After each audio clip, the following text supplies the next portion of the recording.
Hamas, Israel, Irã, invasão terrestre e guerra.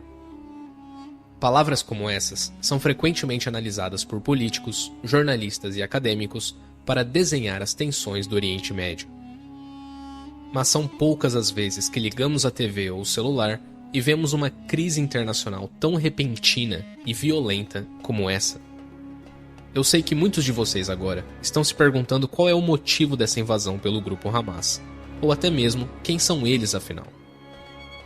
Você vai descobrir tudo isso nesse vídeo, e ainda nós vamos analisar juntos as consequências que essa guerra traz para a comunidade internacional.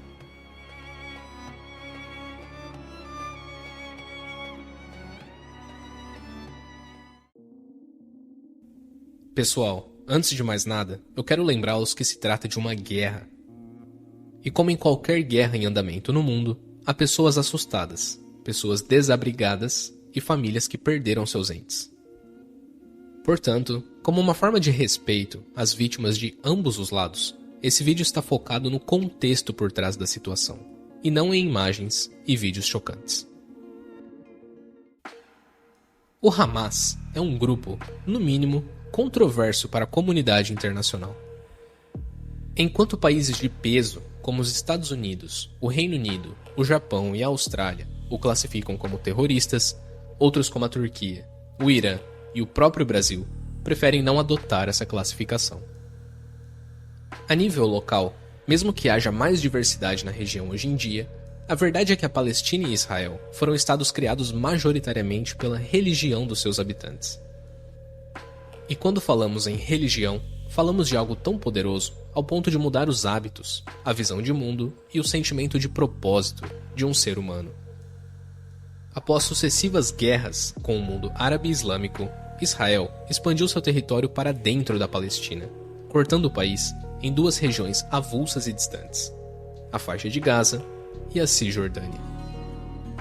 Vamos ser pragmáticos por um minuto e colocar os dois lados na balança. Vendo isso pela perspectiva de Israel, trata-se de uma boa estratégia para interromper a circulação de pessoas, bens e ideias perigosas ao Estado, enfraquecendo a organização interna dos palestinos.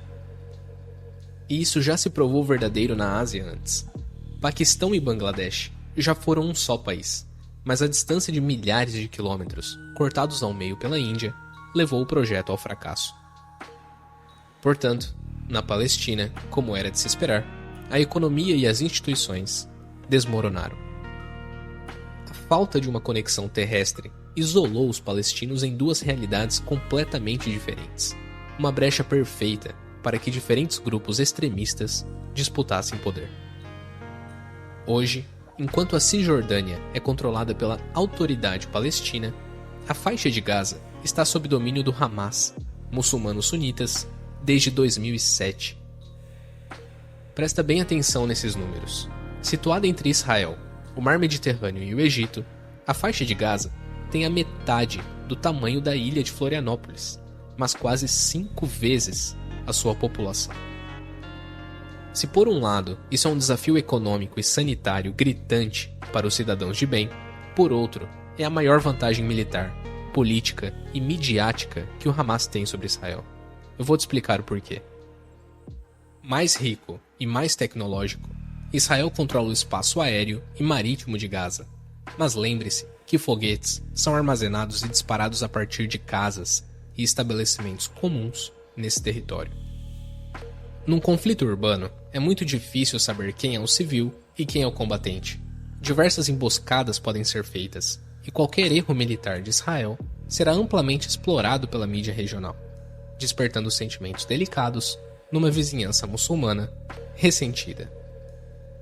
Dessa vez, num movimento ainda mais ousado, civis israelenses foram capturados.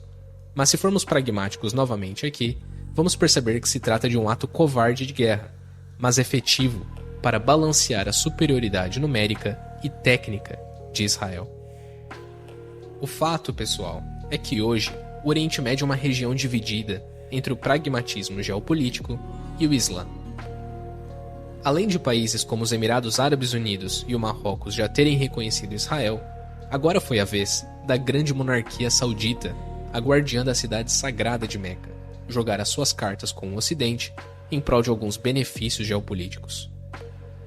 Enquanto isso, do outro lado da mesa, se a razão de existência do Hamas está em propagar a religião e varrer Israel do mapa, estados teocráticos e ressentidos com o Ocidente, como o Irã, se tornam aliados naturais no esforço de guerra.